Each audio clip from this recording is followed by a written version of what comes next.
Anaïs se fait des films. Se fait quoi? Anaïs se fait des films. Qui se fait des films? Anaïs se fait des films. Salut tout le monde, ici Anaïs. Ce week-end, je profite de mes vacances pour vous partager un épisode qu'on n'avait encore jamais diffusé.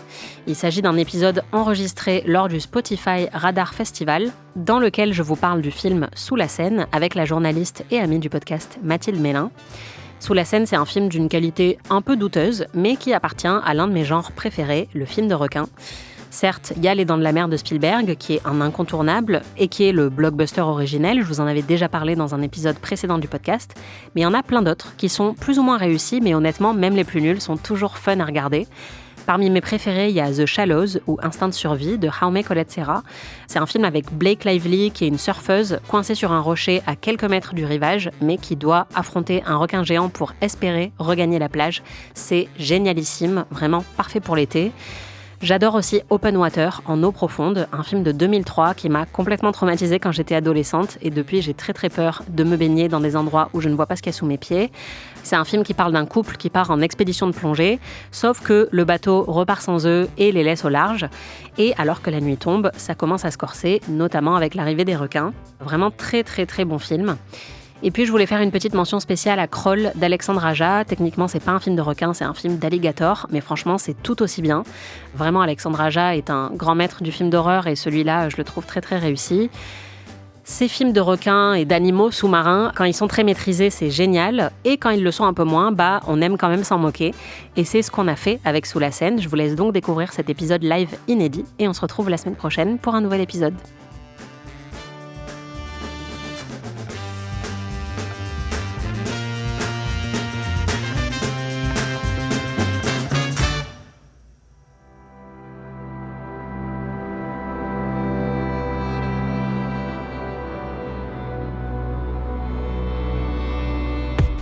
Bonjour et bienvenue dans cet épisode d'Amis enregistré en public à la machine du Moulin Rouge dans le cadre du Spotify Radar Festival. Salut tout le monde.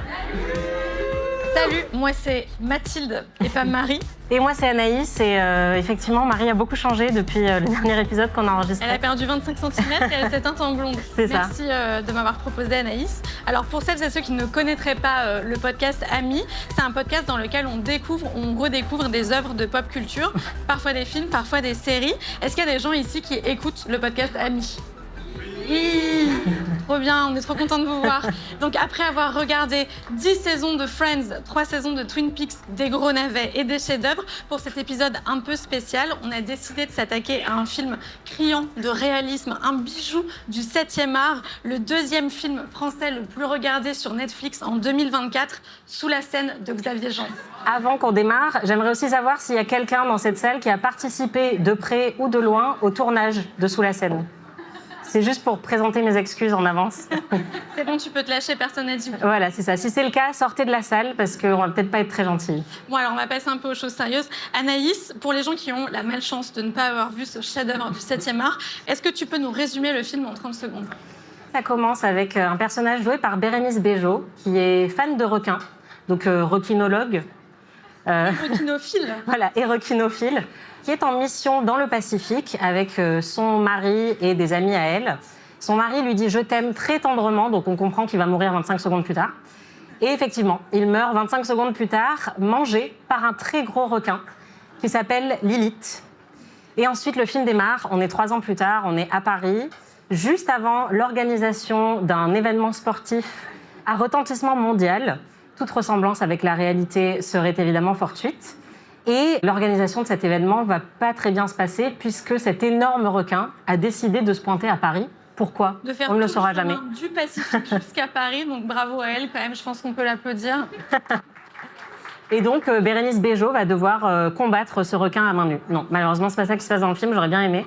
Mais il va y avoir de gros enjeux quand même, de très gros requins. De type ne pas être mangé par le requin. C'est ça. Et aussi réussir un triathlon. Ce qui est un plus gros enjeu que de ne pas être mangé par un requin. C'est clair. Est-ce que tu as des questions sur ce film, Anaïs ? Ma première question sur ce film, c'est est-ce que c'est une commande de Rachida Dati ? Parce que... Pour torpiller Anne Hidalgo, tu veux ? Ouais, c'est ça. En tout cas, ça me semble plausible comme théorie. Quand le film commence, il commence avec une citation. Alors, je ne l'ai pas notée parce qu'elle est très longue. Et à la fin de la citation, il y a écrit d'après Darwin. Donc c'est pas Darwin, c'est juste d'après Darwin. Et j'aimerais comprendre qu'est-ce que ça veut dire d'après Darwin. Est-ce que c'est vraiment genre je l'ai lu sur Wikipédia il y a longtemps et je crois qu'il a un peu dit un truc comme ça. Non, c'est Darwin, mais pas Charles Darwin. Genre Darwin dans le dessin animé La famille de la jungle. Ok, d'accord, c'est ça. Ouais, c'était pas très clair, mais bon. Autre question, quel est le budget immobilier du groupe de militants écologistes dans ce film, qui ont environ 22 ans, et qui ont des locaux situés dans un immeuble désaffecté, art déco, immense? Je sais pas comment ils ont fait, mais franchement, très très belle déco. Moi, je suis chaude pour vivre dans ce squat. Je me suis dit, c'est un peu la vraie gueule des appartements à la fin de l'épisode de l'agence quand ils enlèvent les meubles de location. Ouais, c'est ça. Autre question, où est-ce que le personnage de Bérénice Bejo a appris l'apnée? Parce que rien que dans la séquence d'ouverture, je pense qu'elle est sous l'eau environ 14 minutes. Elle cherche son mari qui est mort, mais bon, elle ne le sait pas encore. Et après, elle est torpillée par le requin. Elle est emmenée à environ 2000 mètres de profondeur. Genre tellement bas que ses tympans sont percés, tout ça. Mais visiblement, 3 ans après, elle a survécu, elle n'a aucune séquelle. Donc je ne sais pas comment elle a fait, mais... Je pense qu'elle a des super pouvoirs parce que déjà dans cette scène, elle met son masque pour voir sous l'eau, mais elle met le masque sous l'eau. Qui fait ça? Tu es dans la mer. C'est clair. Et dernière question, qui est le génie qui a décidé, dans ce film à thématique maritime, de caster non seulement Monsieur Poulpe, mais aussi un acteur qui s'appelle Ricky Tribord? Franchement, bravo. Est-ce que tu as des questions, toi, sur ce film? Moi, j'ai plein de questions sur ce film, à commencer par, est-ce qu'un requin peut vraiment, physiquement, sauter perpendiculairement, un peu comme les fleurs dans Mario? C'est-à-dire qu'il y a beaucoup de gens qui sont mangés par le dessous dans ce film. Est-ce que c'est physiquement possible? J'aimerais rencontrer un vrai requinologue pour qu'il réponde à cette question. J'avoue que le requin, il s'est un peu cru à Walibi, quoi. Enfin, c'est vraiment, on dirait les spectacles d'orques qui sont maintenant devenus extrêmement problématiques, mais on dirait qu'il a fait ça toute sa vie, quoi. J'ai une autre question. Est-ce que quelqu'un a validé les dialogues de ce film pendant une réunion? Est-ce que quelqu'un les a lus et les a validés avant le tournage? Ou est-ce que juste, ils sont arrivés sur le tournage, ils ont ouvert ChatGPT, ils ont repris un peu les dialogues de la série Dolmen sur TF1 et ils se sont dit, on va mettre un champ lexical des requins et ça va passer? D'habitude, on parle d'œuvres anglo-saxonnes, donc c'est vachement plus facile de critiquer parce qu'on se dit, il n'y a personne qui, de près ou de loin, aurait pu contribuer à cette œuvre. Mais là, on ne sait pas, peut-être qu'on va vexer des gens. J'ai jamais autant voulu être anglophone de ma vie en regardant ce film. C'est clair. Mais j'ai remarqué quand même qu'il y a au moins 6 ou 7 signatures pour ce film. Donc, effectivement, il y a eu beaucoup de mains, beaucoup de passages. Mais peut-être, donc, en fait, c'est peut-être un Frankenstein de personnes différentes dans ce scénario, tu vois. C'est ça. Et ma dernière question, c'est est-ce que les deux personnages principaux vont finir par se pécho ou est-ce qu'ils vont juste passer le restant de leur jour à éblouir des requins avec des lampes torches? Il y a beaucoup de scènes d'éblouissement dans ce film. En vrai, moi, j'avais l'impression à certains moments qu'on était dans une boîte de nuit pour requins. Parce que ça se passe souvent sous l'eau et ils ont une espèce de truc, c'est comme un radar, mais on dirait une table de mix en fait. On dirait une boombox. Ouais, c'est ça. Et ils disent, ouais, on va allumer le sonar et là, ça va faire venir tous les requins. Donc c'est vraiment un peu les DJ pour requins. Ouais. Ce qui aurait été sans doute un meilleur film en fait. Bah ouais, moi j'aurais préféré voir ça, je pense. Donc, qu'est-ce qu'on a pensé de ce film? Gros suspense. Gros suspense. Anaïs, c'est quoi ton rapport à ce film? Parce que c'est toi qui l'as choisi, vous l'avez choisi avec Marie pour ce live. Je n'ai pas été impliquée dans cette décision, je tiens à le préciser. Pourquoi vous avez choisi ce film? Déjà, je m'excuse. Je suis vraiment désolée de t'avoir infligé ça. Moi, je l'ai vu le 1er janvier 2025. Et j'avoue que c'était pas du tout sur mon bingo de l'année de non seulement la commencer avec ce film, mais de voir ce film 2 fois en 10 jours. C'était vraiment, vraiment pas prévu. Mais quand on a brainstormé avec Marie, on s'est dit, bon, franchement, c'est un film Netflix très populaire. Il y a plein de choses à dire. Les films de requins, personnellement, c'est un de mes sous-genres cinématographiques préférés, avec les films où les hommes sont perdus dans la jungle. Donc voilà, on s'est dit qu'on ne pouvait pas passer à côté. Mais j'avoue qu'en Gueule de bois, un 1er janvier, ça passait pas trop mal, tu vois. Et bah, tu sais quoi, je me suis fait la réflexion en le regardant lundi soir de 19 à 21h et je me suis dit, je n'ai pas assez bu pour voir ce film ou je ne suis pas assez en gueule de bois. Je pense que c'est un film qui doit se voir en ayant consommé des substances. En ayant trop bu. Trop bu, ouais, évidemment. Ce qui était totalement mon cas. Et j'avoue que j'ai fait une petite sieste au milieu. Enfin, le 1er janvier, ça passait très bien. C'est pas grave. Ouais, c'était vraiment le revoyant pour préparer ce podcast où je me suis dit, OK, là, c'était peut-être la fois de trop. Bah écoute, moi, je suis désolée puisque tu as vu ce film... Je te pardonne parce que c'est toi. De manière totalement forcée. T'en as pensé quoi, toi? Bah, en fait, je me suis fait la réflexion, c'est comme Don't Look Up, mais avec Bérénice Bejo et un requin en plus. Et c'est vraiment 2 choses qui manquaient pas à Don't Look Up, tu vois. C'est clair. Est-ce qu'il y a des gens qui ont vu Don't Look Up, du coup, dans cette salle? Mais oui, il y a des gens bien, bravo à vous. Mais c'est un peu le même message. C'est le réchauffement climatique va tous nous tuer, mais cette fois, c'est avec des requins.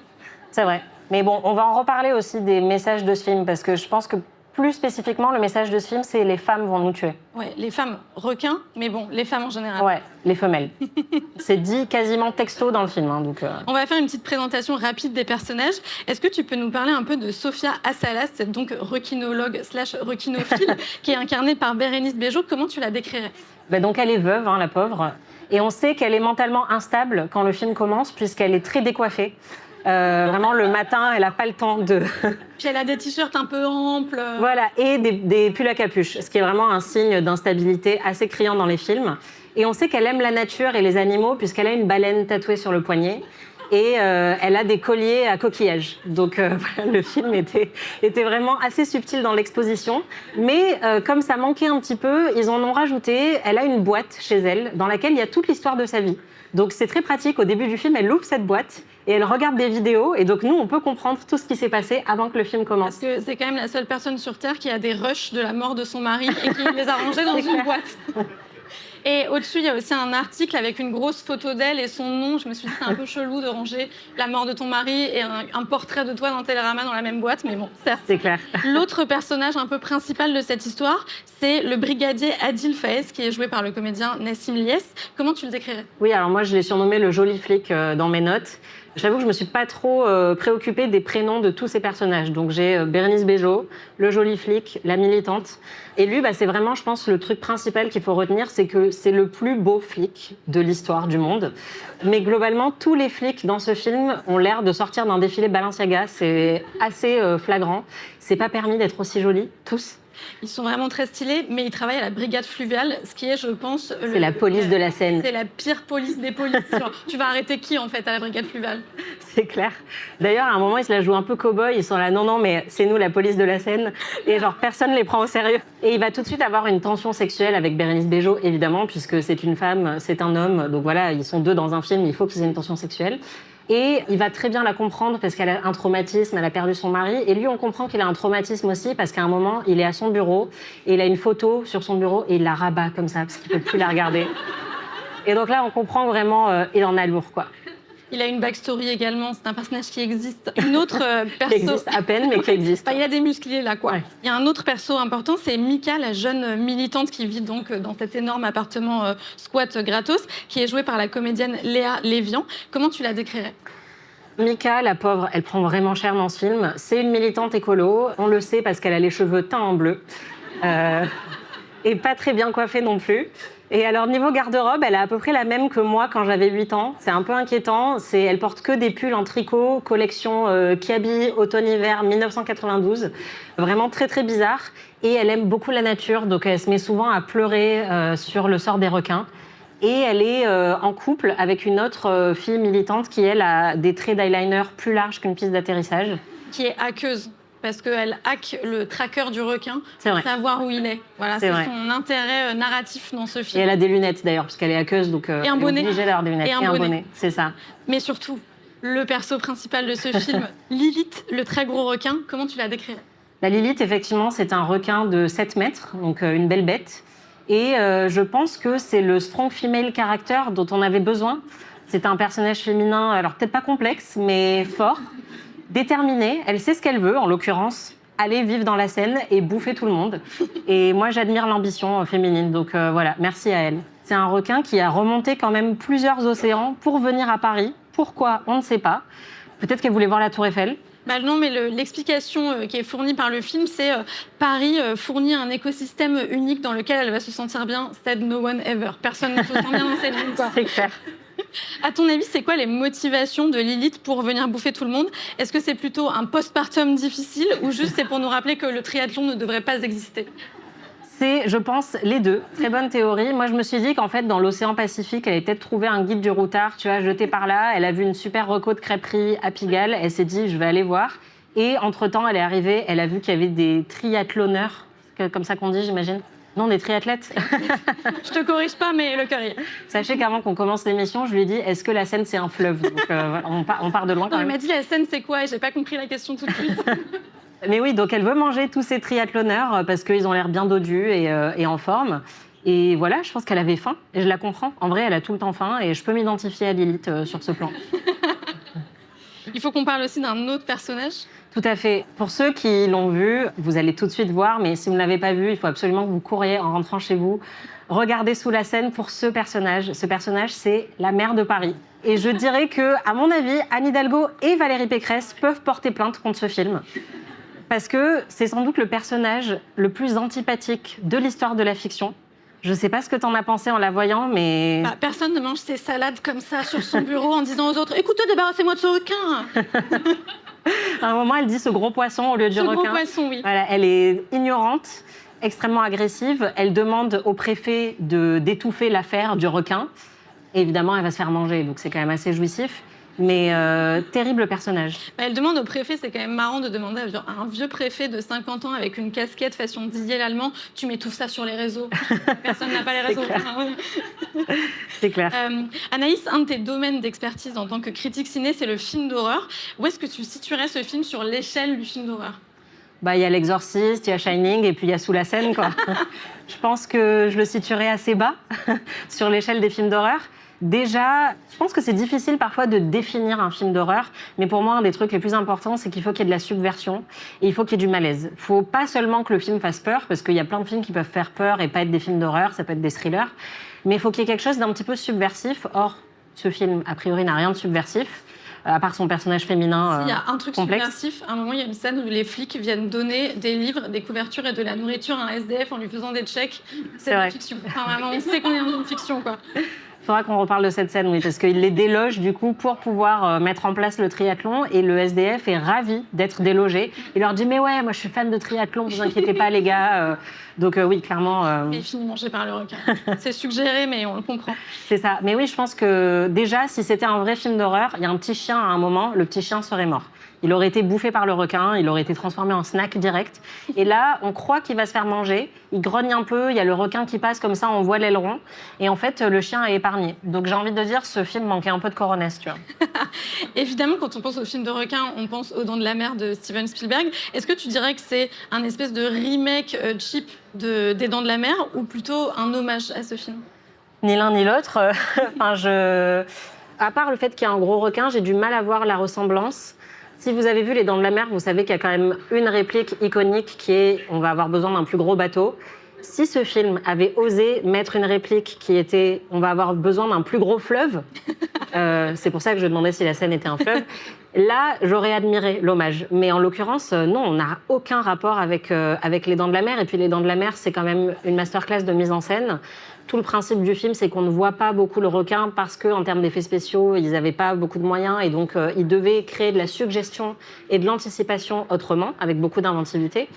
Je ne sais pas ce que tu en as pensé, mais dans Sous la Seine, il y a très peu d'anticipation globalement. On le voit tout le temps et en fait, moi j'ai compté dans tout le film, il y a 7 jumpscares. Ce qui n'est pas beaucoup pour un film d'horreur où il y a un requin qui va t'attaquer. Oui, et puis moi j'ai pas trop jumpé. Hein. Enfin, c'est des jumpscares quand même peu jumpants. Voilà. Est-ce qu'au moins, tu trouves que c'est un bon film d'action ? Non plus. Il y a une scène, qui est la scène qui intervient vraiment au milieu du film, qui est assez costaud, parce qu'il se passe beaucoup de choses. Il y a plein de gens qui se font gober comme des flambis par le requin. Donc là, j'avoue que j'étais assez prise dans le truc. Mais non, sinon, c'est un film dans lequel il ne se passe pas grand-chose, à part des confrontations avec Madame la Mère qui mange sa salade, comme tu dis, en la poignardant. C'est pas un film très propulsif. Je suis d'accord avec toi. J'ai été un peu surprise en préparant ce live. Je suis allée lire la fiche Wikipédia du réalisateur, donc Xavier Jans. Dans sa fiche Wikipédia, ce film est présenté comme un pastiche de film de requin. Est-ce que tu trouves que c'est un pastiche ?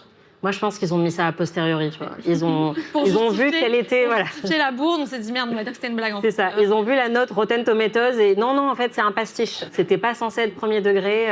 En fait, le problème qu'il y a avec ce film, c'est que tous les gens de ce film n'ont pas l'air de jouer dans le même film. Par exemple, l'actrice qui joue Madame la Mère, elle est à fond. Elle est hyper camp, elle donne tout. Et donc, elle, on sent qu'elle est dans un film un peu à part. Je pense qu'elle, on lui a dit c'est un pastiche, mais c'est la seule qu'on a prévenue, quoi. Elle, on lui a dit c'est une comédie. Et tous les autres, on leur a dit que c'était un drame. Et donc, ils n'étaient pas au courant qu'ils jouaient dans le même film ensemble.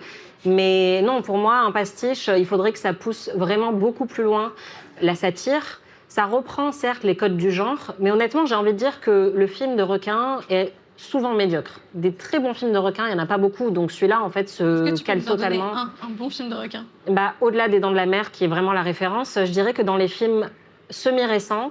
Il y a The Shallows avec Blake Lively. Je crois que c'est Instinct de survie en français. Je ne sais pas si vous l'avez vu, mais pour le coup, c'est un très bon film de requin. C'est Blake Lively qui est toute seule sur une petite île. Et elle n'est pas vraiment au large, elle est assez proche de la plage, mais le requin n'arrête pas d'encercler l'île. Et du coup, elle ne peut pas nager pour regagner la rive. Et c'est vraiment très inventif, justement, avec une mise en scène minimaliste. Le film arrive à bien faire flipper. Donc ça, je dirais que c'est un petit peu plus réussi. Non, moi, je trouve que c'est pas trop du pastiche sous la scène. En fait, il y a quelques moments qui y arrivent, mais il aurait fallu pousser le curseur plus loin sur tous ces moments. Par exemple, le titre d'ouverture, on a Bérénice Bejo qui vient de se faire absorber, de voir son mari qui s'est fait arracher la main, tout ça. Et elle remonte à la surface au ralenti. Il ne reste que la main. Voilà, en fait, il s'est fait arracher globalement. Et donc, elle remonte à la surface au ralenti avec une musique d'opéra hyper grave et le visage en sang. Et là, franchement, c'est assez stylé. Je me suis dit, si tout le film est comme ça peut être pas mal. Mais j'en attendais beaucoup plus. C'est un peu comme Cocaine Bear qui est sorti récemment, qui était un peu le même film mais avec un ours. Et Sous cocaïne. Peut-être que s'ils avaient donné de la cocaïne au requin. Mais il n'a pas de nez, il peut pas, tu vois. Comment il fait avec cette nageoire? C'est vrai. Est-ce que tu trouves que, comme tu dis, les films de requins, c'est souvent médiocre ou c'est rare d'en avoir des très bons. Est-ce que tu trouves quand même que sur l'échelle du film de requin, il se défend ou vraiment c'est nul? Ouais, honnêtement, j'en ai vu des bien moins bons. Honnêtement, Sous la Seine, si vous avez l'occasion, un 1er janvier, donc là, vous avez un petit peu de temps avant de le voir, mais ça passe très bien quand il nous reste 2 neurones et qu'on n'a vraiment rien trouvé d'autre sur Netflix. Mais non, honnêtement, c'est pas un très bon film de requin. Après, je trouve que les acteurs s'en sortent pas trop mal. Bah avec ce qu'on leur a donné, parce que comme je te dis, les réponses... Ouais, c'est ça. En fait, c'est des personnages qui sont pas du tout caractérisés, c'est-à-dire ils n'existent pas. En dehors de cette histoire et de ces moments que vous allez regarder, ces persos n'existent pas. Non, ils n'ont pas de personnalité. Mais Bérénice Bejo, par exemple, qui est quand même une grande actrice, qui a été oscarisée, il me semble, ou en tout cas nommée aux Oscars. Et elle a eu un César. Pour The Artist. S'en sort pas trop mal. Il y a des scènes où on sent, en fait, soit elles ont été faites peut-être un peu rapidement, soit la direction d'acteur était un peu moins bonne. Mais globalement, le casting, avec ce qu'ils ont à se mettre sous la dent, ils s'en sortent pas trop mal. C'est tout le reste qui pêche un petit peu. Tu as fait des petites recherches sur l'accueil critique de ce film pour ce live. Est-ce que tu peux nous lire des extraits de critiques que tu as trouvés? En fait, j'ai juste été frappée par la réception anglo-saxonne qui était très différente de la réception française qui, globalement, se situe à peu près au même plan que toi et moi, voire un petit peu plus critique. Mais le Guardian a dit que c'était, je cite, un des meilleurs films de requins de tous les temps. Et Variety a dit que ce film, Sous la Seine, était digne de nager dans le courant des Dents de la Mer. Et là, vraiment, j'ai envie de dire, mais qu'est-ce qui s'est passé? Est-ce que ces critiques ont été écrites sous la contrainte? Je pense que quelqu'un est retenu en otage. Ça n'est pas normal. Après, on sait que les anglo-saxons, justement, qui ne parlent pas français, vont être plus indulgents. Oui, ils ne vont pas comprendre que ça sonne faux quand les acteurs parlent. C'est ça. Par exemple, dans Inglourious Basterds, toutes les parties en français, je pense, on fait cringer pas mal de Français et de francophones, alors que les Américains ont totalement gobé cette partie-là de l'histoire. Nous, forcément, on va repérer toutes les maladresses ou les petits changements de ton d'une scène à l'autre. Et après, en plus, là, voir ça juste après les JO, il y avait quelque chose d'assez surréaliste aussi, parce que tu as quand même un événement, donc le triathlon, où tout le monde se fait bouffer à la fin. En fait, triathlon, en plus, qu'on nous tease pendant tout le film, et en fait, ça dure 3 minutes, c'est pas très intéressant comme événement, je trouve. Oui, non, en fait... À part que Monsieur Poulpe se fait manger, mais bon, c'est le seul truc intéressant de cette scène, quoi. Et ça, pour le coup, là, tu sens le pastiche. Tu te dis, bon, ils ont pris Monsieur Poulpe pour se faire bouffer, et c'est très, très drôle. Mais malheureusement, on a quelques scènes perdu dans un film d'1h45 qui n'est pas si drôle que ça et qui va lâcher toutes ses cartouches vraiment dans les 15 dernières minutes. On a un final assez explosif, littéralement. Et je trouve ça un petit peu dommage qu'ils aient attendu aussi tard pour dégainer. À ton avis, c'est quoi le discours de ce film? Qu'est-ce qu'il veut imprimer dans nos esprits? Alors oui, je pense que c'est un message assez complexe. Mais déjà, en fait, moi, je me suis dit que c'est pas un film de requin, c'est juste un film de droite. Parce que déjà, on voit la maire de Paris qui, visiblement, a été inspirée par Anne Hidalgo. Enfin, c'est un peu violent. On voit des trottinettes également. Les militants écolos sont les personnages les plus antipathiques de ce film et on n'attend qu'une chose, c'est qu'ils meurent et qu'ils se fassent bouffer par le requin. Ils sont complètement débiles, c'est-à-dire qu'ils voient les requins qui sont très agressifs et la meilleure idée qu'ils ont, c'est d'aller leur faire des papouilles parce qu'ils sont là, mais non, la nature, tu comprends, c'est trop beau. On leur donne de l'amour, ils vont le recevoir. Exactement. Donc en fait, j'ai trouvé que c'était un film très réac. On a des personnages écolos qui sont complètement abrutis, qui sont aveuglés par leur amour de la nature, qui comprennent rien à rien. On a cette scène lunaire avec le SDF qui se fait déloger pour les JO / le triathlon et qui est ravi de se faire déloger et qui se fait bouffer par le requin 2 heures plus tard, donc la totale. Et puis surtout, je pense que c'est un film un petit peu sexiste, puisque donc notre héroïne Lilith, la grosse requine, en fait, on apprend à un moment qu'elle se reproduit et qu'elle se reproduit toute seule, qu'elle n'a pas besoin de mâle. Et Bérénice Bejo le dit avec vraiment un air de catastrophe. Elle dit, mais tous ces requins-là, c'est une nouvelle espèce qui n'a plus besoin de mâle. Et si on les élimine pas, elles vont coloniser les océans et nous détruire. Et donc, je me suis dit qu'en fait, il y avait un petit peu... pour ce projet, tu vois. Mais grave, repeuplons la Terre avec plein de femelles. Des requines qui s'auto-reproduisent, tu vois, qui vivent en non-mixité. C'est ça. Et donc, en fait, moi, ma partie préférée, c'est la toute fin, où en fait, la Seine explose. Spoiler. Il y a des obus dans la Seine qui vont faire péter tous les ponts de Paris. Et il y a un tsunami qui se déclenche, puisque c'est comme ça que ça marche scientifiquement. Quand il y a un peu d'eau de la Seine qui déborde, ça crée un tsunami.